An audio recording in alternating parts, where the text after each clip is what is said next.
guys, nandito ako ngayon sa soon to rise property dito sa Barangay Pinugay, Baras, Rizal. So ngayon guys, ito yung nakikita nyo ngayon is nasa 25.6 hectares. Ganun po siya kalaki.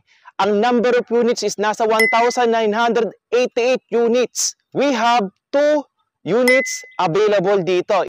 Adeline single attached and Jasmine single attached. Ang typical lot area dito is 86 square meter at ang floor area is 40 square meter. Sa single attached naman na Jasmine townhouse, meron tayong 86 square meter typical lot area at ang floor area naman nito is nasa 44.5 square meter. Nandito tayo ngayon guys dito sa bandang kubo. As you can see, ito yung kubo natin, ito yung second gate natin.